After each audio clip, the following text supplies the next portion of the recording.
Question यहाँ पे कि राज्यसभा के सदस्यों के लिए न्यूनतम आयु कितना होना चाहिए। राज्यसभा के जो सदस्य होते हैं ना, राज्यसभा के सदस्य, उनका कम से कम आयु कितना होना चाहिए, न्यूनतम आयु कितना होना चाहिए। बहुत ही अच्छा क्वेश्चन है। क्वेश्चन फ्रेंड्स बिल्कुल यही सब क्वेश्चन इसी तरह का पूछता है, ठीक है। पहला का सही जवाब कमेंट करेंगे आप, ठीक है। राज्यसभा के सदस्यों के लिए न्यूनतम आयु कितना होना चाहिए जी, पहला का सही जवाब क्या हो जाएगा, ठीक है फ्रेंड्स। सही जवाब है 30 वर्ष होना चाहिए, कम से कम 30 वर्ष होना चाहिए। पहला का सी हो गया आपका, ठीक है। पहला का सी जितने भी लोग दिए आंसर ना, आपका सही जवाब है। आगे चलते हैं दूसरे नंबर क्वेश्चन की ओर। भारत की सबसे महत्वपूर्ण यूरेनियम खान कहां स्थित है। भारत की सबसे महत्वपूर्ण यूरेनियम खान, ठीक है जी। यूरेनियम खान कहां स्थित है, कमेंट करेंगे। दूसरा का सही जवाब क्या हो जाएगा, ठीक है। चलिए कमेंट करिए।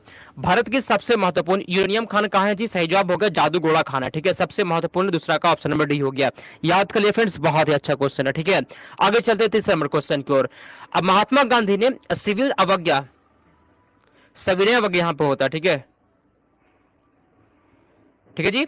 इसके बारे में प्रेरणा कहां से ली थी, थारो, रिस्किन, कन्फ्यूशियस या फिर टॉलस्टॉय से। इस क्वेश्चन को छोड़ दिया, कहीं पे इसमें ना कंफ्यूजन लग रहा है, टाइपिंग मिस्टेक है। चलिए चौथे नंबर क्वेश्चन पे आते हैं हम लोग। मकर रेखा नहीं गुजरती फ्रेंड्स, मकर रेखा किससे होकर नहीं गुजरती है, चौथा का सही जवाब बताएंगे, ठीक है। मकर रेखा किससे होकर नहीं गुजरती है, बहुत ही अच्छा क्वेश्चन है। अर्जेंटीना से, ब्राजील से, चिल्ली से या फिर बोलिविया। क्वेश्चन का आता है ना कि मकर रेखा किससे नहीं गुजरती है जी, चौथा का सही जवाब हो गया बोलिविया से नहीं गुजरती है, चौथा का डी हो गया, ठीक है। चौथा का डी इसका सही जवाब जी। आगे चलते हैं 5 नंबर क्वेश्चन की ओर। 5वां क्वेश्चन है, निम्नलिखित में से कौन से राज्य को भारत का बाघ राज्य कहते हैं। कौन से राज्य को भारत का बाघ राज्य कहते हैं, हिमाचल प्रदेश, गुजरात, मध्य प्रदेश या फिर असम को। तो यहाँ पे जी 5वां का सही जवाब हो जाए मध्य प्रदेश को ना, भारत का बाघ राज्य कहते हैं मध्य प्रदेश को। 5वां का सी हो गया, याद कर लीजिएगा, ठीक है। 5वां का सी इसका सही जवाब है। आगे चलते हैं 6 नंबर क्वेश्चन की ओर। वनस्पति तेलों को घी में परिवर्तित किया जाता है, ठीक है। वनस्पति तेलों को घी में परिवर्तित किया जाता है उष्मा उपचार से, हाइड्रोजनीकरण द्वारा, ऑक्सीजन द्वारा या फिर एंजाइमों के द्वारा। तो यहाँ पे छठा का सही जवाब होगा जी हाइड्रोजनीकरण द्वारा, ठीक है। हाइड्रोजनीकरण इसका सही जवाब है। वनस्पति तेलों को घी में परिवर्तित किया जाता है हाइड्रोजनीकरण द्वारा, छठा का बी हो गया, याद कर लीजिएगा, ठीक है। चलिए छठा का फ्रेंड्स यहाँ पे सही जवाब ऑप्शन अभी याद कर लीजिएगा। आगे चलते हैं 7 नंबर क्वेश्चन की बढ़ते हैं। इसमें से कौन सी एक मिश्र धातु है, ठीक है। इसमें से एक मिश्र धातु कौन सी है, फिर से बताते हैं आपको, फिर से क्वेश्चन बिल्कुल इसी लेवल का फ्रेंड्स, यही सब क्वेश्चन एग्जाम में पूछ रहा है, जो पढ़ा चुके हैं ना क्वेश्चन वही सब आता है जो आपको नोट्स दिया है, ठीक है। कहने का मतलब यही है कि सभी क्वेश्चन आपको याद होना चाहिए, ठीक है। इसमें से कौन सी मिश्र धातु है फ्रेंड्स, जस्ता, स्टील, सीसा या फिर एल्युमिनियम। 7वां का सही जवाब हो गया स्टील फ्रेंड्स, एक मिश्र धातु होता है। क्या होता है, स्टील फ्रेंड्स एक प्रकार का मिश्र धातु होता है। 7वां का बी हो गया, याद कर लीजिएगा। आगे चलते हैं 8 नंबर क्वेश्चन की ओर। फैदम क्या होता है जी, फैदम क्या होता है, एक मछली होती है, एक पौधे का नाम है, एक बर्तन को कहते हैं या फिर एक माप है। फैदम क्या होता है, 8 का सही जवाब। अच्छा क्वेश्चन है, ठीक है ना, बहुत ही शानदार क्वेश्चन जी। फैदम क्या होता है, 8वां का फ्रेंड्स सही जवाब। फैदम पता है क्या होता है, एक माप होता है, ठीक है। 8 का डी यहाँ पे सही जवाब। फैदम फ्रेंड्स एक प्रकार का माप होता है, याद कर लीजिएगा। आगे चलते हैं 9 नंबर क्वेश्चन की ओर। प्लास्टर ऑफ पेरिस, ठीक है फ्रेंड्स, प्लास्टर ऑफ पेरिस प्राप्त किया जाता है। प्लास्टर ऑफ पेरिस किससे प्राप्त किया जाता है, सोडियम बाइकार्बोनेट से, जिप्सम से, यूरिया से या फिर कार्बन से। प्लास्टर ऑफ पेरिस किससे प्राप्त किया जाता है, 9वां का फ्रेंड्स यहाँ पे सही जवाब है, जिप्सम से प्राप्त किया जाता है, ठीक है। प्लास्टर ऑफ, ठीक है जी, किससे प्राप्त होता है, 9वां का सही जवाब है जिप्सम से प्राप्त होता है। बहुत नंबर क्वेश्चन क्यों चलते हैं। रडार में किस प्रकार की तरंगे होती है, रडार में किस प्रकार की तरंगे होती है, कमेंट करके 10वां का सही जवाब क्या होगा, ठीक है। 10 का सही जवाब। लाइक और शेयर आप सभी को कर देना, लाइक और शेयर, ताकि और भी बच्चे आ जाए। और पे आते हैं जी, रडार में किस प्रकार की तरंगे होती है, कमेंट करें फ्रेंड, सही जवाब क्या हो जाएगा।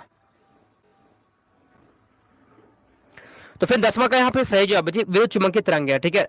रडार में किस प्रकार की तरंगे होती है, तो रडार में ना विद्युत चुंबकीय तरंगे होती है। 10वां का बी हो गया। 11 नंबर क्वेश्चन है, ना खत्म होने वाली कहानी किसकी आत्मकथा है, ना खत्म होने वाली कहानी किसकी आत्मकथा है। 11 का सही जवाब कमेंट करेंगे, ठीक है। ना खत्म होने वाली कहानी किसकी आत्मकथा है जी, 11 का सही जवाब हो जाएगा यहाँ पे, ठीक है ना। 11 का फ्रेंड्स सही जवाब महेश भट्ट किया, ठीक है फ्रेंड्स। 11 का ऑप्शन नंबर ये हो गया 12। अब भारतीयों के लिए महान सिल्क मार्ग किसने प्रारंभ करवाया था, कमेंट करेंगे। भारतीयों के लिए महान सिल्क मार्ग किसने आरंभ करा, कनिष्क, अशोक, हर्ष या फिर फायान ने। 12 का फ्रेंड्स यहाँ पे सही जवाब हो जाएगा ऑप्शन नंबर 1 कनिष्क ने, ठीक है जी। कनिष्क किसका सही जवाब है, कनिष्क ने भारतीयों के लिए महान सिल्क मार्ग आरंभ करवाया था जी। 12 का ऑप्शन नंबर ये हो गया, ठीक है। आगे चलते हम लोग 13 नंबर क्वेश्चन की ओर बढ़ते हैं। 13 दिल्ली में है, झांसी, चित्तौड़गढ़ या फिर फतेहपुर सीकरी में। विजय स्तंभ कहाँ है जी, चलिए 13 का सही जवाब कमेंट करेंगे। विजय स्तंभ कहाँ है, बहुत ही अच्छा क्वेश्चन है, ठीक है। गलत जो है ना होना नहीं चाहिए, गलत होता है कोई बात नहीं, लेकिन होना नहीं चाहिए, याद कर लीजिएगा, गलत हो रहा है फिर भी। क्वेश्चन यहाँ पे कहता है विजय स्तंभ कहाँ है जी, कमेंट करिए। तो फ्रेंड्स यहाँ पे सही जवाब 13 का आंसर हो जाएगा विजय स्तंभ, पता है कहाँ, फ्रेंड चित्तौड़गढ़ में, ठीक है। 13 का सी हो गया। आगे चलते 14 नंबर क्वेश्चन की ओर। यादव सम्राटों की राजधानी कहाँ थी, यादव सम्राटों की राजधानी कहाँ थी, कमेंट करिए। 14 का सही जवाब क्या हो जाएगा,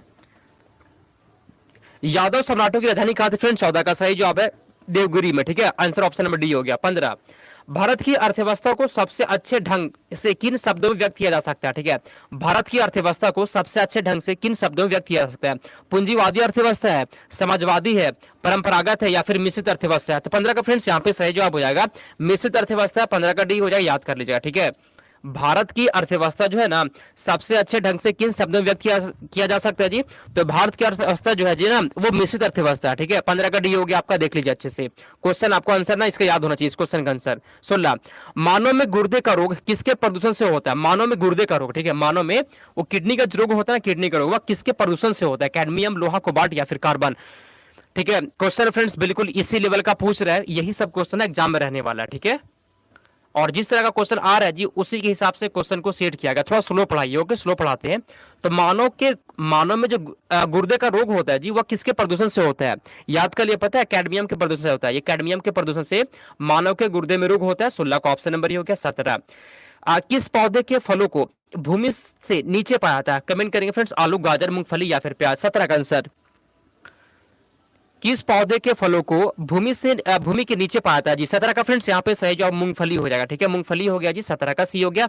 आगे चलते हैं हम लोग 18 नंबर क्वेश्चन की ओर। क्षुद्र ग्रह सूर्य के चारों ओर किन के बीच चक्कर लगाते हैं? क्षुद्र ग्रह जो होता है ना, क्षुद्र ग्रह, वह सूर्य के चारों ओर किन के बीच चक्कर लगाते हैं? चलिए 18 का सही जवाब कमेंट करेंगे फ्रेंड्स। सही जवाब हो गया यहाँ पे मंगल और बृहस्पति हो जाएगा। ठीक है फ्रेंड्स, मंगल और बृहस्पति हो गया। 18 का ऑप्शन नंबर बी हो गया। ठीक है, 18 का फ्रेंड्स ऑप्शन नंबर बी हो गया।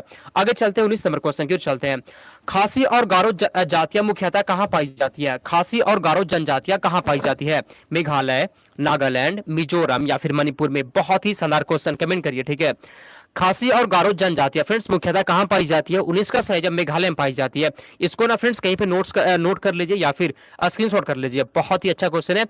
खासी और गारो जनजातियां फ्रेंड्स कहां पाई जाती है? मेघालय में पाई जाती है। 19 का ऑप्शन नंबर ये हो गया। ठीक है, चलिए आगे चलते फ्रेंड्स 20 नंबर क्वेश्चन की ओर चलते हैं। सवेज नहर किसको किसको जोड़ती है? सवेज नहर किस किसको जोड़ती है जी? कमेंट करिए, अच्छा क्वेश्चन है। सवेज नहर किस किसको जोड़ती है? 20 का सही जवाब बताएंगे आप, सवेज नहर किस किसको जोड़ती है?